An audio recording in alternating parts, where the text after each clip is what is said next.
Survey number 19ರಲ್ಲಿ 3 ಜನಕ್ಕೆ grant ಮಾಡಿದ್ದಾರೆ. ನರಸಪ್ಪ, ದಾಳಪ್ಪ, ಚೆನ್ನಯ್ಯ, ಈರಯ್ಯ ಮತ್ತು ಅಯ್ಯಣ್ಣ, ಚಂದಪ್ಪ ಅಂತೇಳಿ 3 ಎಕರೆ ಗ್ರ್ಯಾಂಟ್ 3 ಎಕರೆ ಕೊಟ್ಟಿದ್ದಾರೆ. ನಾವು ಉಳಿದ 20 ಗುಂಟೆ ಒತ್ತುವರಿ ಮಾಡ್ಕೊಂಡು 57ನೇ ಇಸ್ವಿಯಲ್ಲಿ ನಮಗೆ ಗ್ರ್ಯಾಂಟ್ ಆಗಿದೆ. 57ನೇ ಇಸ್ವಿಯಿಂದನೂ ನಾವು ಒತ್ತುವರಿ ಏನು ಜಮೀನು ಇದೆಯಲ್ಲ ಅದು ಅನುಭವದಲ್ಲಿ ನಾವೇ ಇದ್ದು ಅದರಲ್ಲಿ ನಾವೀಗ ಮೊನ್ನೆ ಕೋರ್ಟ್ ತೀರ್ಮಾನ ಇದೆ 25ನೇ ತಾರೀಕು. 25ನೇ ತಾರೀಕಲ್ಲಿ 5,000 ರೂಪಾಯಿ ದಂಡ, 1 ವರ್ಷ ಜೈಲು ಅಂತೇಳಿ. ನಮ್ಮ ಅಪ್ಪಾಜಿಗೆ ಆಗಲೇ ಆಲ್ರೆಡಿ 90 ವರ್ಷ ಆಗಿದೆ. ಈಗ ಕೋರ್ಟಿಗೆ ಅಡ್ಡಾಡೋಕ್ಕೆ ಅದಕ್ಕೂ ಆಗ್ತಾಯಿಲ್ಲ. ಅದನ್ನು ಹೇಳಿ ವಿಡಿಯೋ ಕಾಲ್ ಮುಖಾಂತರನೇ ಜಡ್ಜ್ಮೆಂಟ್ ಕೊಟ್ಟಿದ್ದಾರೆ. ಈ ಫಸಲು ಈಗ ನಮ್ಮದು ಅಡಿಕೆಗೆ ನಾವು ಹಚ್ಚಿಗೆಲ್ಲ 7-8 ವರ್ಷ ಆಗಿದೆ, ಫಸಲಿಗೆ ಬಂದಿದೆ. ಈ ಥರ ನಮ್ಮ ಸಣ್ಣ ಪುಟ್ಟ ರೈತರಿಗೆ ಈ ಥರ ತೊಂದರೆ ಕೊಡ್ತಾಯಿದ್ದಾರೆ. ಕಾನೂನು ಹೋರಾಟ ಮಾಡೋಕ್ಕೆ ನಾವು ಸಾಕಷ್ಟು ಮಾಡಿದ್ವಿ, ಒಂದು 5-6 ಲಕ್ಷ ರೂಪಾಯಿ ಖರ್ಚು ಮಾಡಿದ್ದೀವಿ. ಈಗ ಇದ್ರ ಬಗ್ಗೆ ನಮಗೆ ಅಷ್ಟೊಂದು ಮಾಹಿತಿ ಇಲ್ಲ. ನಾವು ಸಣ್ಣ ರೈತರು. ಈ ಏನೋ ಊರಲ್ಲಿ ಕೆಲವರು ಕಾರ್ಯಕರ್ತರುಗಳು BJP ಕಡೆಯಿಂದ ಕಾರ್ಯಕರ್ತರುಗಳು ಮಾಡಿದಂಥ ಇದು ಅನ್ಯಾಯದ ಬದುಕು. ಇದು ಎಲ್ಲರಿಗೂ ರೈತರಿಗೆ ಮುಖಭಂಗ ಮಾಡಿದಂಥ ಪರಿಸ್ಥಿತಿ ಆಗಿದೆ.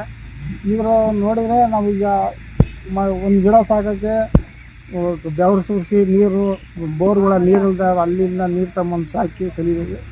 ಈಗ ನಾವು ಇದನ್ನ ಹೋತು ಅಂದ್ರೆ ನಮ್ಮ ಜೀವನೇ ಹೋದಂಗಾಗುತ್ತೆ. ಇನ್ನು ಮುಂದೆ ಸರ್ಕಾರ ಏನು ಮಾಡುತ್ತೋ ಏನು ಬಿಡುತ್ತೋ ನಮಗೆ ಗೊತ್ತಿಲ್ಲ. ಒಟ್ಟು ನಮ್ಮ ಜಮೀನು ಉಳಿಸಿಕೊಟ್ರೆ ಸಾಕು. ನಮಸ್ತೆ. ರೀಸೆಂಟ್ಲಿ ಲ್ಯಾಂಡ್ ಗ್ರಾಬಿಂಗ್ ಕೋರ್ಟ್ ಬೆಂಗಳೂರಿಂದ ಭದ್ರಾಪುರ ಸರ್ವೆ ನಂಬರ್ 19ರ ವಿಚಾರದಲ್ಲಿ ರೈತರ ಮೇಲೆ ಕನ್ವಿಕ್ಷನ್ ಆಗಿದೆ. 1 ಇಯರ್ ಕನ್ವಿಕ್ಷನ್ ಮತ್ತು 5,000 ರೂಪಾಯಿ ದಂಡ ಹಾಕಿದ್ದಾರೆ. ವಿಷಯ ಏನಂದರೆ 2017ರಲ್ಲಿ ಭದ್ರಾಪುರ ರೈತರು ಅಲ್ಲಿ ಭದ್ರಾಪುರಕ್ಕೆ ಸಂಬಂಧಪಟ್ಟಂಥ ಒಂದು ಸಾರ್ವಜನಿಕ ಸ್ಮಶಾನವನ್ನು ಒತ್ತುವರಿ ಮಾಡಿಕೊಂಡಿದ್ದರು. ಅಂಥ ಸಂದರ್ಭದಲ್ಲಿ ನಾವು ಕರ್ನಾಟಕ ಲ್ಯಾಂಡ್ ಓನ್ ಆ್ಯಕ್ಟ್ 1964 ಪ್ರಕಾರ ಅವರಿಗೆ ಮಾಹಿತಿ ಕೊಟ್ಟು ನೋಟಿಸ್ ಕೊಟ್ಟು 3 ನೋಟಿಸ್ ಕೊಟ್ಟರು, ಅವರು ತೆರವುಗೊಳಿಸಲಿಲ್ಲ. ಅಂಥ ಸಂದರ್ಭದಲ್ಲಿ ನಾವು ಅವ್ರ ಮೇಲೆ ಲ್ಯಾಂಡ್ ಗ್ರಾಬಿಂಗ್ ಕೋರ್ಟಿಗೆ ಕೇಸ್ ಹಾಕಿದ್ವಿ ಮತ್ತು ಸಿವಿಲ್ ಕೋರ್ಟಲ್ಲೂ ಕೇಸ್ ಹಾಕಿದ್ವಿ. ಆಗ ಸಿವಿಲ್ ಕೋರ್ಟು ಅವ್ರನ್ನ ಲ್ಯಾಂಡ್ ಗ್ರಾಬಿಂಗ್ ಕೋರ್ಟ್ಗೆ ಆ ಕೇಸನ್ನು ವರ್ಗಾವಣೆ ಮಾಡಿದರು.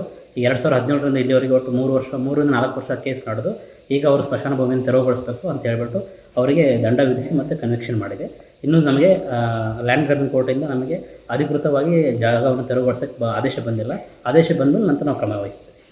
ಅವರ ಅಪೀಲ್ ಕೂಡ ಹೋಗಿದೆ. ಅವ್ರ ಅಪೀಲ್ ಹೌದು. ಈಗ ಏನು ರೈತರಿದ್ದಾರಲ್ಲ ಅವ್ರು ಹೈಕೋರ್ಟಿಗೆ ಅಪೀಲ್ ಹೋಗಿದ್ದಾರೆ ಮತ್ತು ದಂಡವನ್ನು ಕಟ್ಟಿದ್ದಾರೆ. ಈಗ ಅಪೀಲ್ ಹೋಗಿ ಬೇಲ್ ಸಹ ಅವರು ಪ್ರಯತ್ನ ಮಾಡ್ತಾ ಇದ್ದಾರೆ.